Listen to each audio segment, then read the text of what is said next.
de Ciencia y Tecnología, a través de nuestra ministra Gabriela Menes, nuestro viceministerio de Comunalización de la Ciencia para la Producción, en nombre de nuestra viceministra Damaris Hernández, y por supuesto el Centro de Investigaciones de Astronomía, Francisco J. Duarte Sida, en nombre de nuestro presidente Nómar Alberto Villa Pineda, los invitan a esta 9ª jornada del Diplomado en Divulgación Científico-Astronómica que estamos transmitiendo desde el estado Mérida.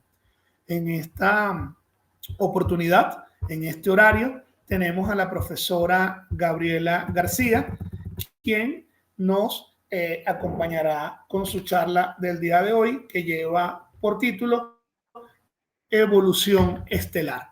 Luego que hagamos la pausa, de 11 a 12 y media, continuaremos con la profesora Francia Oviedo, quien llevará su tema llamado Oratoria en la Divulgación Científica. De esta manera, al igual que hemos llevado todas las demás dinámicas, les pedimos que si tenemos alguna pregunta la pueden escribir a través del chat o pueden esperar el lapso de preguntas y respuestas al final de la clase para entonces poder interactuar e intercambiar ideas con nuestra profesora Gabriela. Vamos a darle paso a ella mientras vamos admitiendo al resto de los compañeros y le damos los buenos días a la profesora Gabriela. Adelante. Hola, buenos días a todos. Disculpen el detalle técnico de no poder activar el micrófono. Espero que todos se encuentren muy bien. Y bueno, vamos a dar inicio a la clase del día de hoy. Vamos a continuar con el tema de evolución estelar y hoy vamos a hablar sobre cómo es la evolución de las estrellas al salir de la secuencia principal.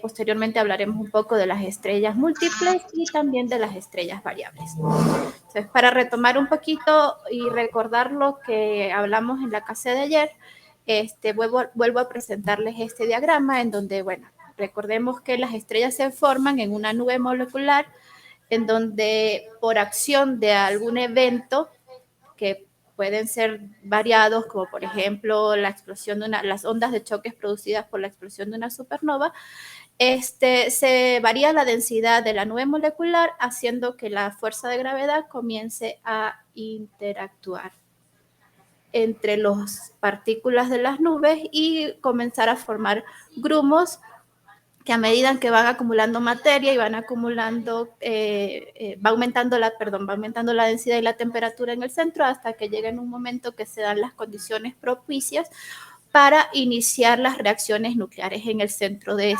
esta estrella.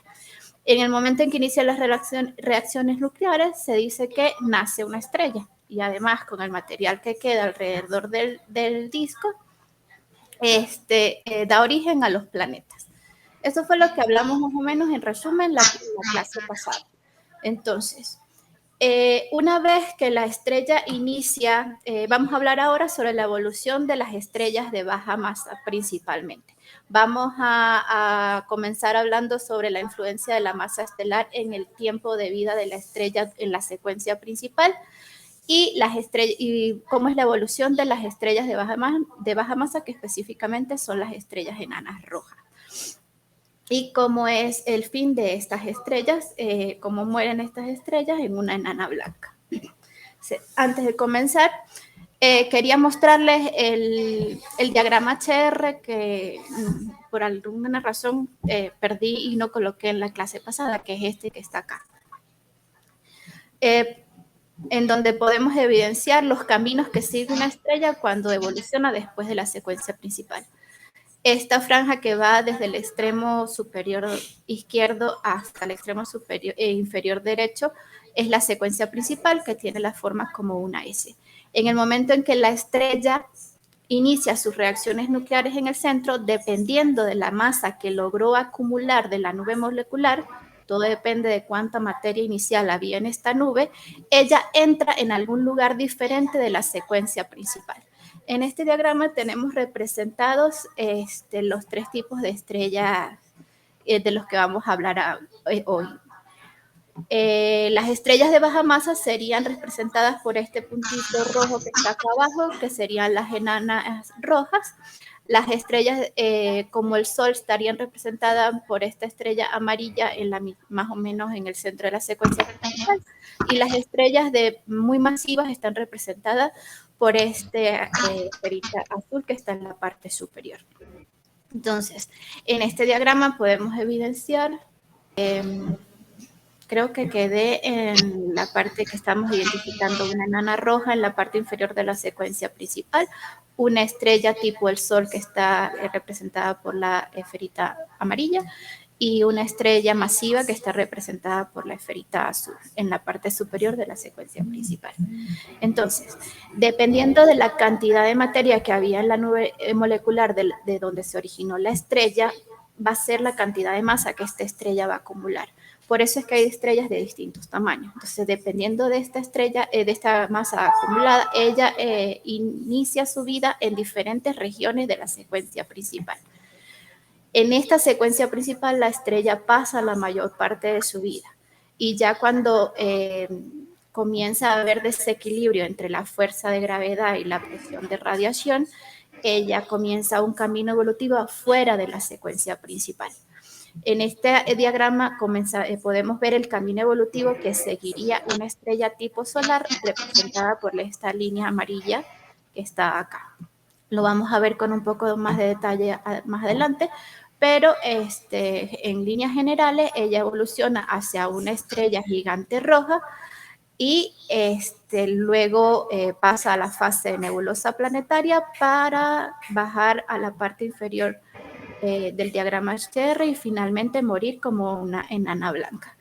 En el caso de las estrellas muy masivas, que sería representada por la línea azul, ella evoluciona de manera muy general hacia una supergigante roja. Más adelante tiene un periodo de inestabilidad en donde hace como un vaivén aquí en el diagrama HR mostrado por las líneas azules para finalmente explotar como una supernova. Y dependiendo de la masa de la estrella, pues ella evoluciona más adelante hacia un agujero negro o hacia una estrella de neutrones. Vale, entonces continuando, vamos ahora a hablar en detalle sobre qué pasa con la evolución de la estrella cuando sale de la secuencia principal en cada uno de estos tres casos. Vamos a comenzar con las estrellas de baja masa, que son las enanas rojas que están acá abajito en la parte inferior del diagrama. Entonces, una vez que la estrella ha agotado el hidrógeno en su centro, recuerden que les mencionaba la semana pasada que las reacciones nucleares comienzan en el centro de la estrella y esta reacción básica es transformar el hidrógeno en helio. Entonces, una vez que en el centro de la estrella se ha agotado el hidrógeno, va a quedar un núcleo inerte de helio en la estrella en todo su centro, rodeado por el resto de la atmósfera estelar que está compuesto mayormente por hidrógeno. En este momento, como el núcleo se apaga porque no tiene las condiciones necesarias para que el helio se queme en elementos más pesados, la estrella comienza a tener una estabilidad porque pierde el equilibrio que hay entre la fuerza de gravedad con la presión de radiación.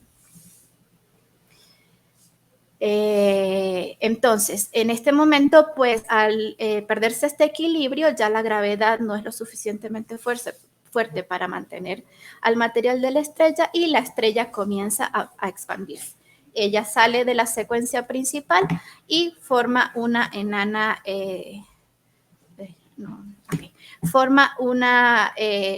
se va poniendo un poco rojita. Recuerden que estamos hablando de las estrellas de bajas masas. Estas son estrellas que lograron acumular de la nube molecular de la que se formaron menos de una masa solar. Entonces, en este caso, la estrella puede tener dos procesos, dependiendo de la masa que tiene. Para las estrellas que son muy poco masivas, es decir, que tienen 0.5 masas solares, al momento que se apaga el núcleo, porque ya no hay más hidrógeno para transformarlo en helio, pues simplemente la estrella se expande y eventualmente ella va a comenzar a colapsar para formar una estrella enana blanca e ir decayendo hacia un cuerpo oscuro a medida que a medida que va perdiendo su energía. Y para las estrellas que tienen un poquito más de material, entre una masa solar y 0.5 masas solares, esta aún logra en ese núcleo inerte que queda de helio, conseguir las condiciones, es decir, ir aumentando la temperatura y la densidad en su centro para iniciar la fusión de helio en carbono. Entonces, ella, digamos que sí logra entrar a una fase de gigante roja, pero sin embargo, pues cuando ya no queda más material para consumir, porque pues su masa es muy pequeña y no lo permite, esta estrella vuelve a hacerse cada vez más fría y cada vez más pequeñita hasta que se convierte en una pequeña, en un pequeño cuerpo que es muy tenue y que eventualmente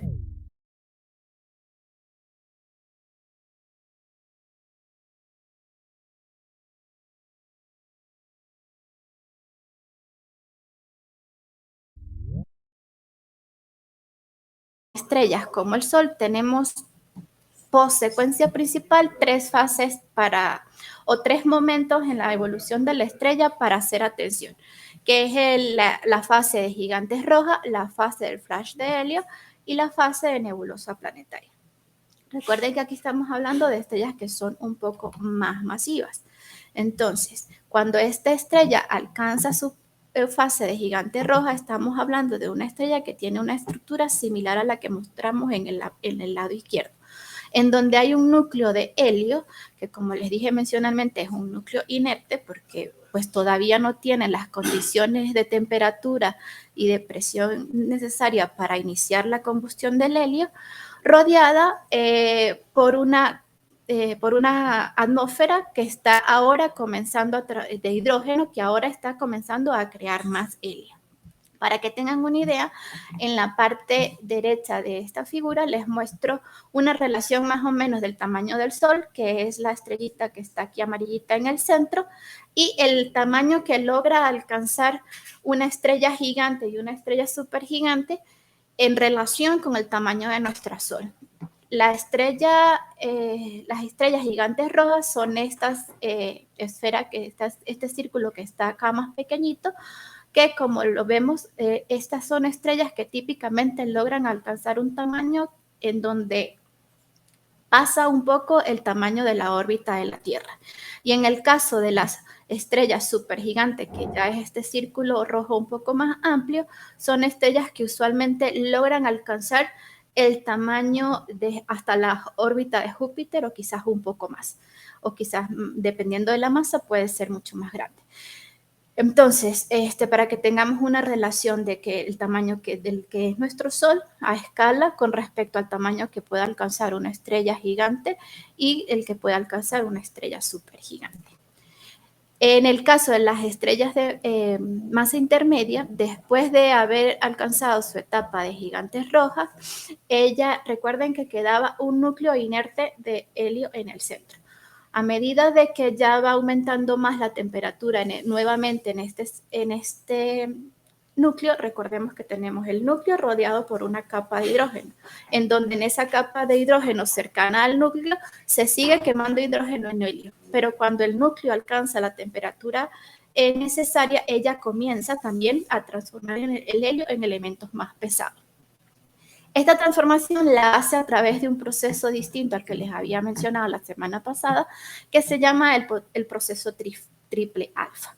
Se llama así porque básicamente involucra 3 núcleos de helio para formar un núcleo de carbono.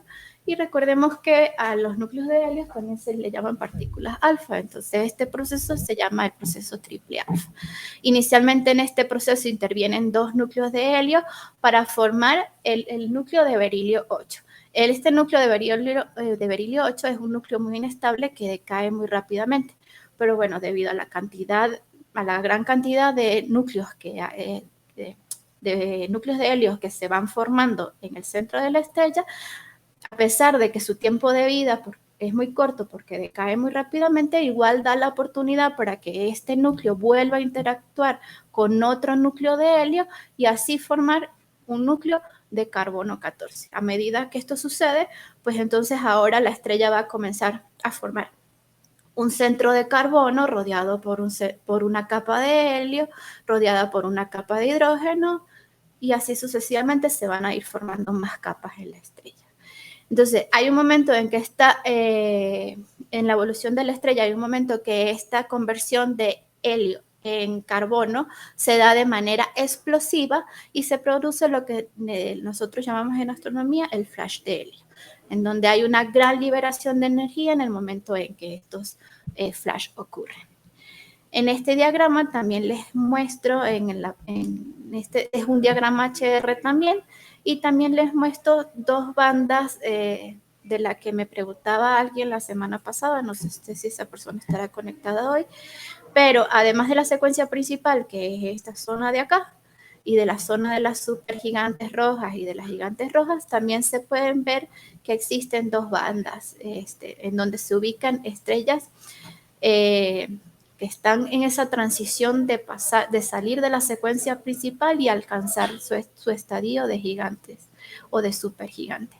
Y es esta banda de inestabilidad en donde usualmente se ubican las estrellas variables tipo Mira, y esta de acá que es usualmente en donde encontramos a las estrellas cefeidas y a las RR Lira, que también son estrellas variables.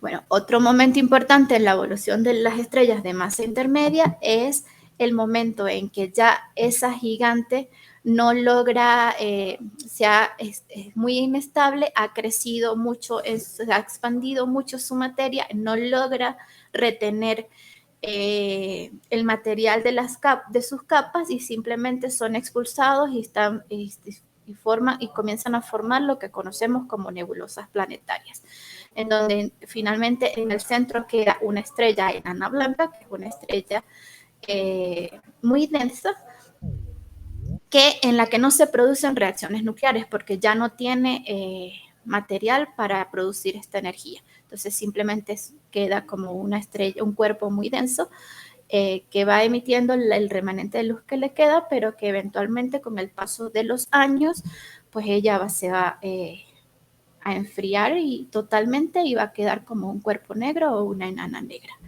Acá en la parte de abajo les muestro algunos ejemplos de nebulosas planetarias. Esta del lado izquierdo es la nebulosa de la mariposa, la de la hormiga, esta que está acá, la del ojo de gato, esta que está en la parte derecha, y bueno, me disculpan porque no recuerdo el nombre de la que tiene la nube que se ve verdecita.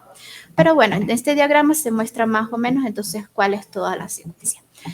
Tenemos la estrella, en el lado izquierdo, la estrella en secuencia principal, que es una estrella tipo solar, que a medida que se comienza a suceder el desequilibrio entre sus fuerzas, pues simplemente no logra retener el material y se va expandiendo. Al expandirse el material se enfría y por lo tanto comienza a convertirse en una estrella gigante roja. Estas estrellas gigante roja sigue el proceso de quema de helio en elementos más pesados hasta que la inestabilidad es tan grande que pues expulsa todas sus capas externas y forma la nebulosa planetaria para finalmente morir como una estrella enana blanca. Cabe mencionar acá que el tiempo en la que la estrella enana blanca agota la energía remanente que le queda y se enfría totalmente para quedar totalmente oscura es de muchísimo tiempo, miles de millones de años. Entonces, pues realmente hasta los momentos pues no se ha logrado observar ese cuerpo inerte o esa enana negra que queda después de apagarse la enana blanca, pues porque simplemente no ha pasado el tiempo suficiente para que esto ocurra. Entonces sí hemos podido observar enanas blancas, pero sin embargo no las enanas negras. Pero como es un cuerpo que no tiene de dónde más sacar energía, pues se supone que en algún momento pues se va a apagar completamente y pues esta va a ser como el fin de las estrellas las estrellas de masa intermedia. ¿Sigo? Ahora, en el caso de las estrellas muy masivas, tenemos 3 puntos importantes durante su evolución post secuencia principal, que son las supernovas, las estrellas de neutrones y los agujeros negros.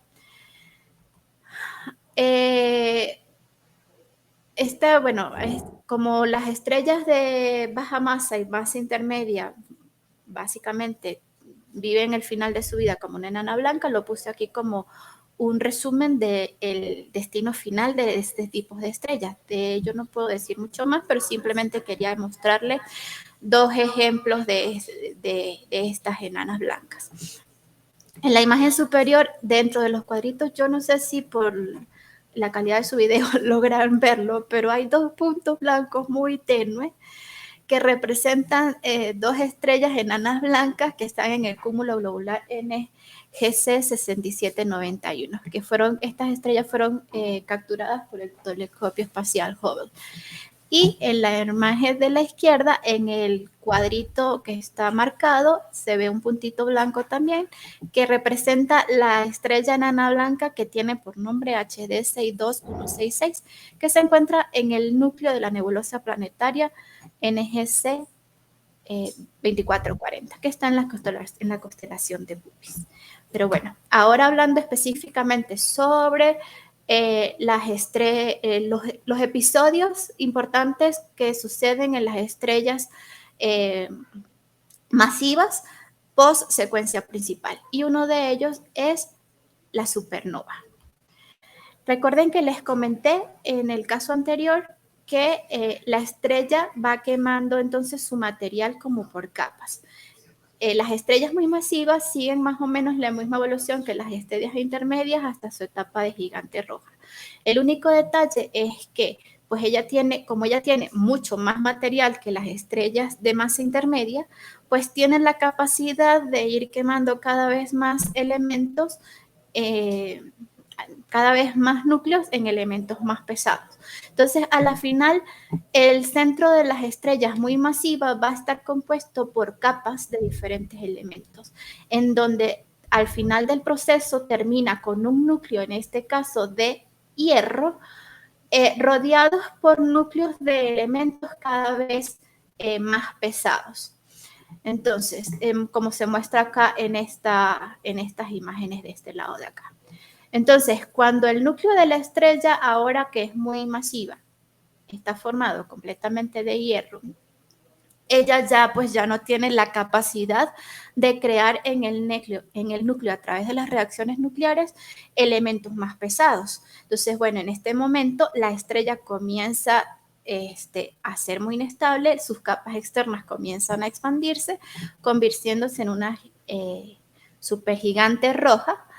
Y eventualmente esa inestabilidad llega a un punto tal en donde la estrella expulsa de manera violenta todo su material. Y es lo que se conoce, esta explosión violenta de material es lo que se conoce como una supernova. Acá les muestro la imagen de una supernova que se llama Casiopea A. Fue observada en el siglo XVII y bueno, simplemente acá lo que vemos es el remanente del material que queda de esa explosión. Otros ejemplos, por ejemplo, esta fue observada en 1987, se llama 1987A, y vemos que en esta estrella, alrededor del centro de la estrella, queda un disco de material o un anillo de material que en este caso de esta supernova todavía pues está en expansión. ¿Sí? Tenemos la estrella Kepler, que pues se llama así porque la estrella fue observada por Kepler en 1604 y bueno, se ve el remanente que queda del material que fue expulsado de la estrella.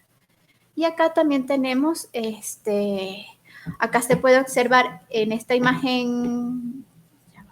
En esta imagen pequeña de acá se logra observar lo que se conoce como el bucle del cisne. Esto es una imagen compuesta en donde se observan los remanentes de la supernova. En este caso se observa a través de los átomos excitados de diferentes materiales. Estas marcas que se ven en líneas azules, en líneas amarillas y en líneas verdes, que son átomos, elementos excitados, como el oxígeno, el hidrógeno, y entonces toma diferentes toma diferentes colores. Este brújula de cisne se encuentra en la nebulosa de la Vela, que es esta acá. Entonces, otro proceso importante, otra fase importante en la evolución de las estrellas de masa, que son muy masivas, es lo que sucede después de la explosión de la supernova. En este caso, dependiendo de la masa inicial que tenía la estrella puede tomar dos caminos, y uno de ellos es el de las estrellas de neutrones. Las estrellas de neutrones, como su nombre lo indica, después de que la estrella muy masiva explotó como una supernova y expulsó todo su material, el material que se condensa en el centro es muy denso y está formado básicamente de neutrones, con muy poca cantidad de protones y electrones. Mayormente todo es neutrones. Este es un cuerpo que tiene una densidad sumamente alta y una rotación cada vez más acelerada, cada vez se va haciendo más acelerada, provocando que en esta estrella aumente el campo magnético de ella, y esto comience a producir también que se originen una especie de jets o rayos que salen de la estrella, como se muestra en este diagrama. Tenemos la estrella de neutrones rotando en el centro, que como le dije, lo hace de forma muy acelerada. Su campo magnético se hace cada vez mayor y este campo magnético produce estos rayos de radiación que se ven de esta manera. Entonces, esta estructura que vemos acá es lo que se conoce como los pulsars, que nosotros desde la Tierra los vemos como cuerpos, se llaman pulsar porque pues, los vemos como pulsando. Bien, dependiendo de la energía de la radiación que esté emitiendo esta estrella, lo podemos captar bien sea en ondas de radio o en rayos X.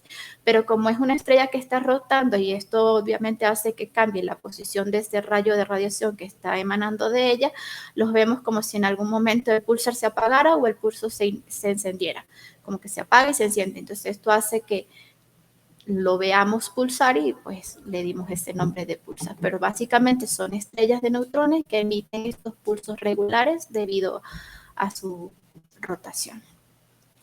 Y otro destino que pueden tener las estrellas muy masivas dependiendo de su masa inicial es el de agujeros negros. Entonces los agujeros negros son, como me imagino que muchos de ustedes deben de saber, son cuerpos muy masivos con una densidad sumamente alta concentrada en un punto muy pequeño. Esto hace que la atracción gravitacional que ejerce este cuerpo sobre la zona que lo rodea sea extremadamente alta, tan alta que ni siquiera la radiación electromagnética logra escapar de él. En la imagen superior de esta diapositiva vemos una imagen real de un agujero negro.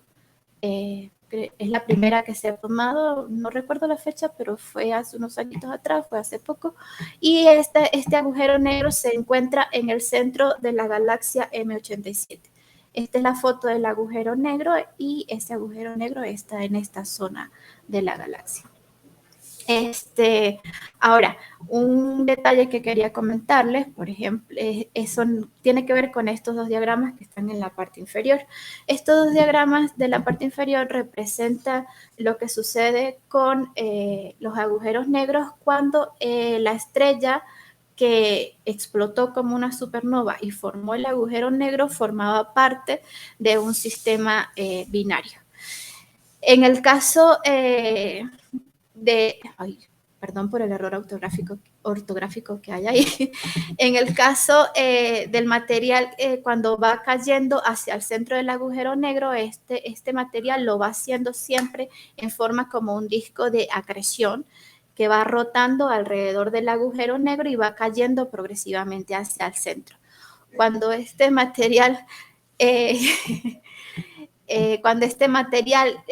llega a conseguir la zona que se llama el horizonte de evento, cae inevitablemente atraído por la acción de la gravedad del agujero hacia el centro y se ve el agujero así de esta manera, en donde tenemos en el centro una zona oscura. Pero en el caso en donde el sistema también es un sistema binario y una de las estrellas formó una estrella de neutrones, el comportamiento es un poco distinto, porque cuando este material está siendo acretado hacia el centro también por la atracción de la estrella de neutrones, llega hasta la superficie de la estrella de neutrones, pues simplemente lo que hace es emitir más luz y hacer que la estrella brille, a diferencia de que lo que se consigue en el centro es un agujero negro que simplemente lo absorbe y se ve la zona del centro totalmente oscura. Entonces, una vez claras estas tres fases que tenemos en la evolución de las estrellas masivas, una diapositiva.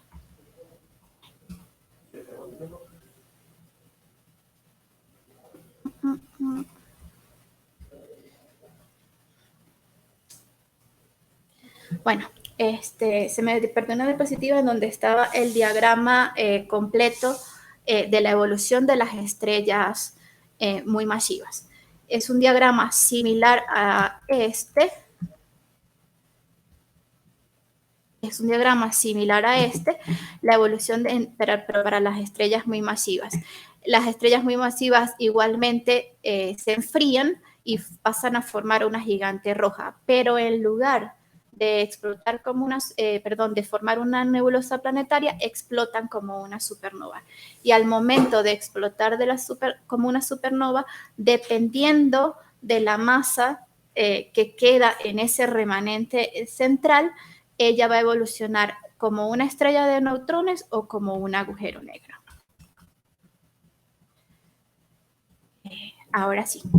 Bueno, eso concluiría más o menos la evolución en líneas muy generales de las estrellas, desde su nacimiento hasta su muerte, dependiendo obviamente de la masa que tienen. Vemos que tienen diferentes destinos. Puede ser el de una estrella enana blanca si su masa es muy baja o tiene una masa intermedia, o como un agujero negro y una estrella de neutrones si son estrellas muy masivas. Ahora bien, vamos a hablar un poco sobre las estrellas múltiples. ¿Por qué comenzamos a hablar de las estrellas múltiples?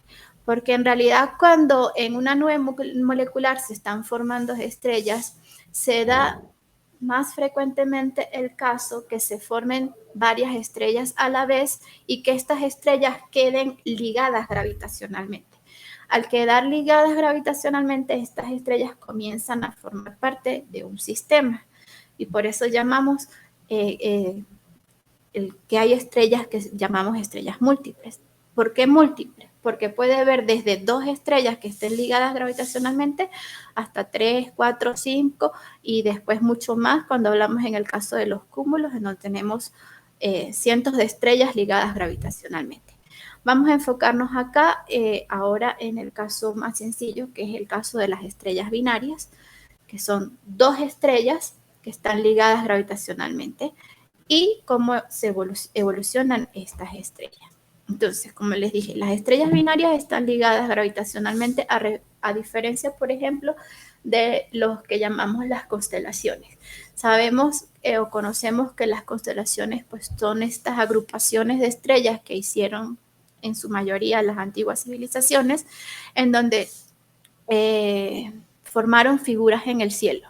Pero ¿qué sucede con estas estrellas? Que a pesar de que las veamos cerca una de las otras desde nuestra perspectiva, estas estrellas en realidad no están cerca una de ellas, simplemente que por apariencia desde nuestro punto de referencia las vemos cerca. Entonces la diferencia entre una constelación y los sistemas múltiples de estrellas es precisamente esa, que en una constelación las estrellas parecen estar cerca una de las otras, pero realmente no lo están, y en un sistema múltiple las estrellas sí están ligadas gravitacionalmente.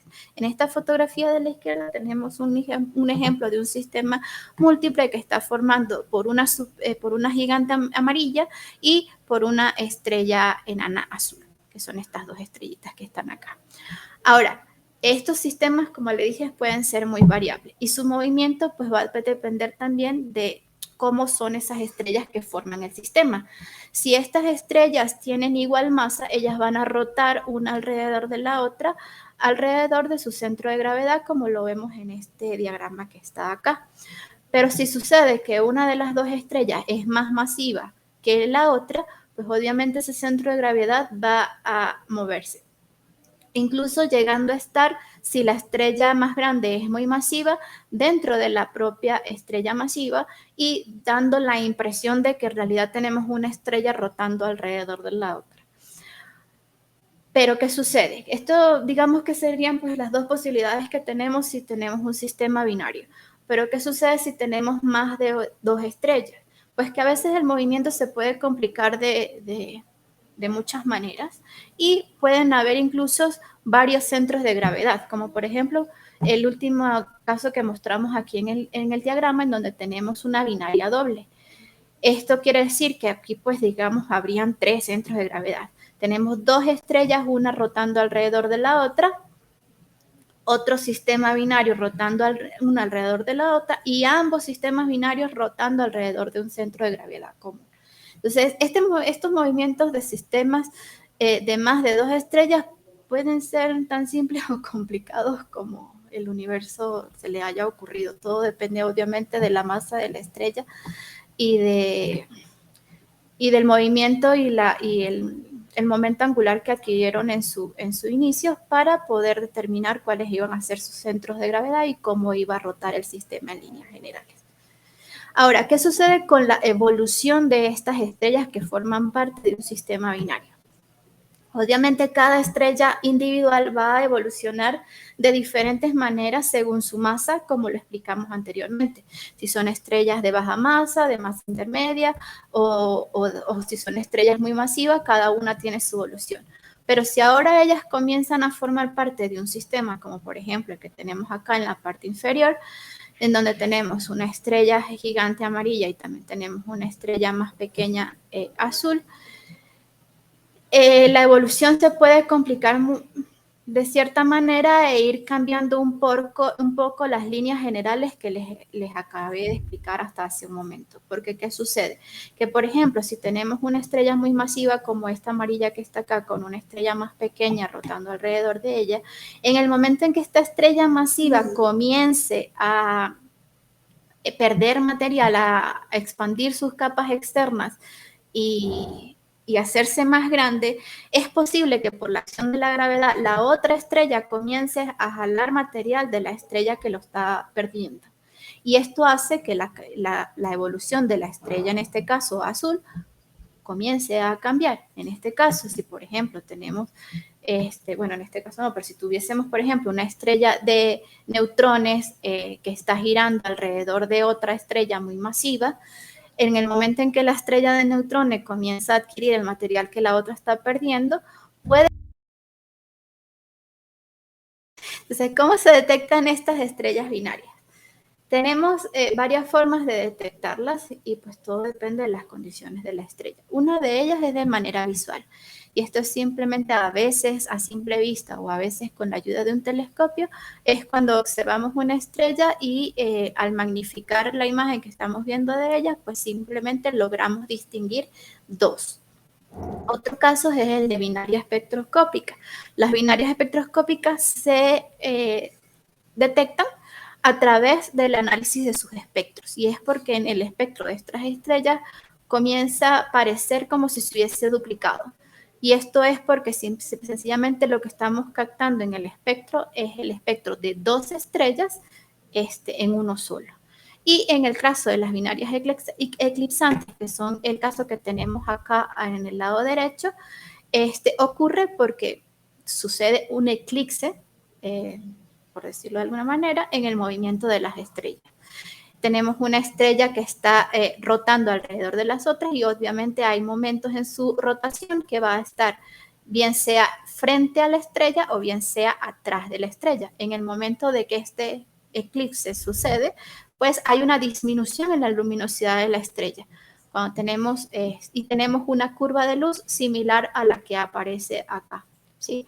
En el momento en que la estrella pequeña que está rotando alrededor de la más grande está en la parte posterior, pues hay una disminución mayor en su luminosidad y produce una curva un poco más profunda, y cuando está en la parte frontal, pues la disminución es más pequeña y produce un pico más pequeño, pero produce una curva que tiene picos regulares debido al movimiento de rotación de una estrella alrededor de la otra. Y pues estas son las binarias que llamamos binarias eclipsantes y utilizamos su curva de luz para poder detectarlas.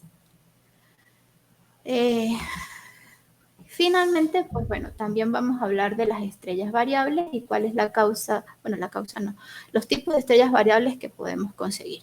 Y esos son esos 4 que muestro en esta diapositiva. Son las variables eruptivas, las variables pulsantes, las variables eclipsantes y las variables cataclísmicas. Las variables eruptivas son aquellas variables que en algún momento de su evolución pues tienen expulsión de material de su atmósfera y esto produce una variación en el brillo de la estrella. Algunos ejemplos de este tipo de estrellas variables eruptivas son las estrellas Wolf-Rayet, las estrellas V Cetis y las estrellas variables Orión. Las estrellas Wolf-Rayet son estrellas supergigantes que ya están muy evolucionadas, a diferencia, por ejemplo, a las estrellas variables tipo Orión, que son estrellas que están en su fase de presecuencia principal. Todavía no han llegado a la secuencia principal y, bueno, tienen expulsión de material y que produce variación en su brillo y, pues, produce su variabilidad. Las estrellas pulsantes, digamos que son las más comunes. Hay muchísimos tipos de estrellas pulsantes. Son estrellas que ya están más evolucionadas y tienen este proceso de expandir su material y contraer su material, expandirlo y contraerlo debido a las reacciones que están ocurriendo en su interior y las inestabilidades que hay en su exterior, pues tienen este proceso de expansión y de contracción constante, en algunos de una forma más periódica que otras, y llegan a tener periodos de variación que pueden ir desde días hasta años. Entonces, pues son de muy diferentes tipos. Algunos de ellas son las estrellas cefeidas, no los menciono todos porque hay muchos, pero algunos de ellos son las estrellas cefeidas, las estrellas RR Lira, las estrellas Alpha Cygni, las Delta Scuti, las estrellas Mira. En el caso de las estrellas cefeidas y las RR Liras, que me preguntaban sobre las cefeidas las semanas pasadas, este tipo de estrellas son estrellas que son muy codiciadas en la astronomía porque son estrellas que utilizamos para medir distancias, bien sean estelares o galácticas. En el caso de las estrellas cefeidas, tienden a ser estrellas que son un poco más masivas que las RR Lira, y por lo tanto son útiles para medir distancias de galaxias. Las estrellas RR Lira son más comunes para medir distancias de galaxias más cercanas y las cefeidas de galaxias más lejanas. Usualmente las estrellas RR Lira son estrellas que se ubican en los cúmulos globulares y las estrellas cefeidas son estrellas que se ubican en los brazos de las galaxias espirales. Después tenemos las variables eclipsantes, ya se las mencioné anteriormente. Un ejemplo de ellas son las binarias eclipsantes, que simplemente vemos una variación de su brillo por efectos de la rotación de la estrella. Y el último tipo de estrellas variables que tenemos son las variables cataclísmicas. Y se llaman así porque su variación, la variación de su brillo ocurre por efectos de eventos que podríamos llamar cataclísmicos. Son eventos muy violentos en donde hay una variación del brillo de la estrella y este tipo de eventos son usualmente lo que conocemos como las novas o las supernovas. Y bueno, con esto concluimos el tema de evolución estelar.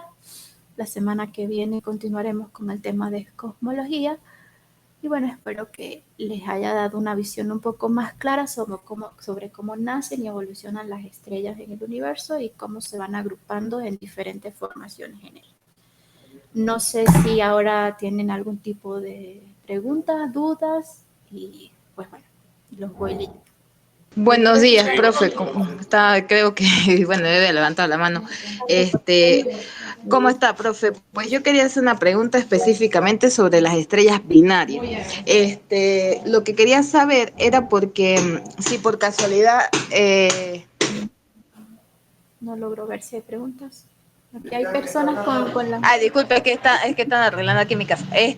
Que con respecto a las estrellas binarias, por ejemplo, si yo quisiera calcular la velocidad radial, usted comentaba que desde el punto de vista espectroscópico, o sea, uno puede apreciar que es una estrella binaria porque se duplica lo que es el espectro. Pero entonces, en ese caso, ¿cómo haría uno para calcular la velocidad radial? ¿Sería una velocidad radial promedio de ambas estrellas o cómo? Profe, ¿sabe que yo tengo una duda con respecto a las estrellas binarias, ¿no? En ese caso, bueno, usted mencionaba de que uno puede detectar que una estrella es binaria a partir del espectro, porque uno nota que se duplica el espectro. Pero entonces, en ese caso, si yo quisiera calcular la velocidad radial a esa estrella binaria, esa velocidad radial sería el promedio de esas estrellas, ¿verdad? Sí, solo que habría que comenzar a detectar qué elementos pertenecen, o sea, si por ejemplo sabes el tipo espectral de cada una de las estrellas del sistema, hay que comenzar a detectar pues qué elementos forman parte de cuál estrella, porque pues, si están en diferentes estadios evolutivos, pues sabes que sus tipos espectrales son distintos y por lo tanto sus atmósferas van a presentar diferentes tipos de elementos. Pero sí se podría considerar así. Vale, profe, muchas gracias. A la orden. Jesús, por favor. Buenas tardes, buenos días, profesora. Excelente la clase. Yo fui el que hice la pregunta la semana pasada sobre las estrellas cefeidas. Me llama mucho la atención que se utilicen estas estrellas para el cálculo de distancias galácticas. ¿Sería factible de alguna manera sencilla, si es muy complicado el procedimiento, explicar más o menos en qué consiste la utilización, el comportamiento de estas estrellas para el cálculo de la distancia? Esto sucede, primeramente pues habría que obtener la curva de luz de la estrella, ¿no? Pero sucede básicamente porque hay una relación directa entre la luminosidad de la estrella y la distancia. Entonces, a través de, yo no le quise traer ecuaciones ni nada por el estilo para estas clases, pero a través de la ecuación del módulo de la distancia que involucra la luminosidad de la estrella, se pueden calcular. Entonces, pero básicamente primero tienes que construir la curva de luz la curva de luz de la estrella, determinar saber su periodo de evaluación, si realmente es periódica o no. O sea, si estás claro de que es una cefeida o es una RR Lira, obviamente su curva va a mostrar una variación en luminosidad similar a esta. Así es que yo no incluí esa diapositiva, pero es una cosa similar a esta. No sé si la logran ver. Sí, es una estrella, es un gráfico similar a este. Obviamente estamos hablando de una estrella que está variando, o sea, se está expandiendo y se está contrayendo. Esa expansión y esa contracción hace que haya momentos en donde hay más brillo y menos brillo. Entonces produce una curva de luz similar a esta que está acá, en donde tú puedes calcular el periodo de su pulsación, pero es una curva que depende básicamente de la luminosidad. Entonces, al tú conocer la luminosidad, utilizando la ecuación para el módulo de la distancia, puedes calcular la distancia a la que se encuentra esa estrella en particular. Pero entonces, ¿qué sucede? Que como son estrellas, por ejemplo, en el caso de las RR Liras, que son estrellas que forman parte de los cúmulos globulares, pues simplemente tú estás determinando la distancia a esta estrella en particular, pero puedes inferir con más o menos de error la distancia a la que está el cúmulo. Y en el caso de las estrellas cefeidas, como son estrellas que usualmente se ubican en el halo de las galaxias, o sea, son estrellas mayormente que se encuentran en galaxias espirales, pues tú estarías determinando la distancia a esta estrella, pero con más o menos de error puedes inferir la distancia general a la galaxia. Pero se hace a través de su curva de luz. Tienes que medir la luminosidad y a partir de la luminosidad calcular la distancia. Disculpe, ¿me repite la ecuación? ¿El nombre de la ecuación? El módulo de distancia. Gracias, Lo muy puedo amable. buscar y traértelo para la semana que viene. Te lo muestro. Ok, muy amable, gracias. Ok. ¿Había alguien más con la mano levantada?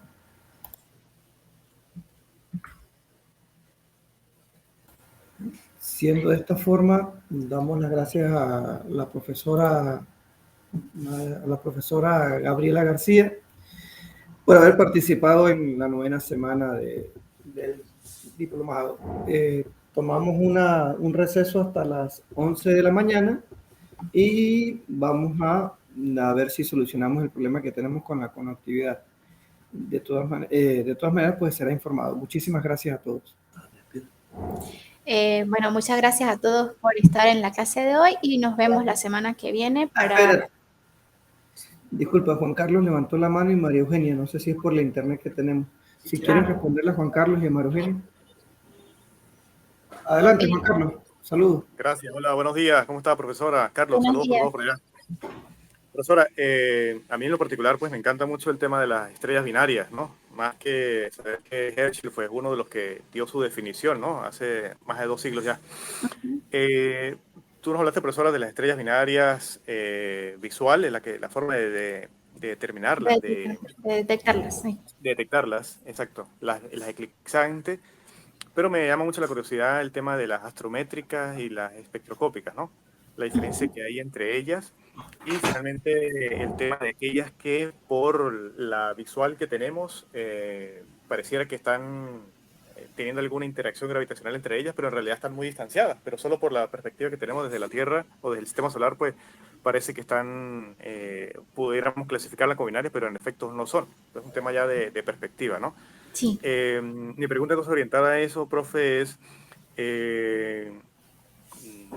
desde el observatorio, ¿se hace actualmente algún estudio relacionado con esto, con las estrellas binarias? ¿Conoce algún estudio que se esté desarrollando en ese sentido?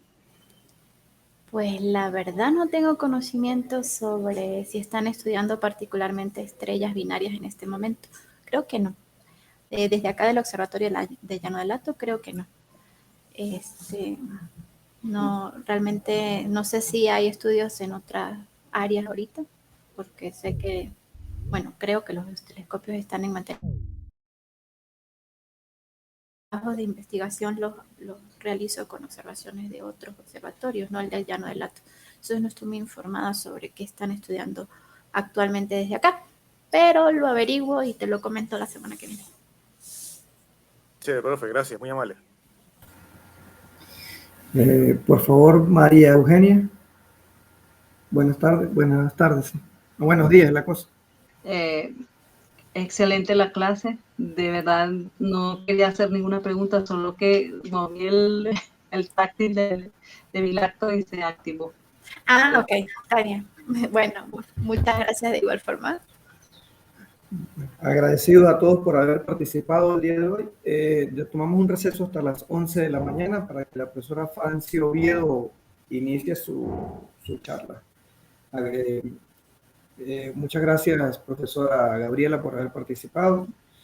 Y, como siempre, es un gusto aprender y recordar cosas que uno había visto en algún momento. Vale. Nos vemos a las 11 de la mañana.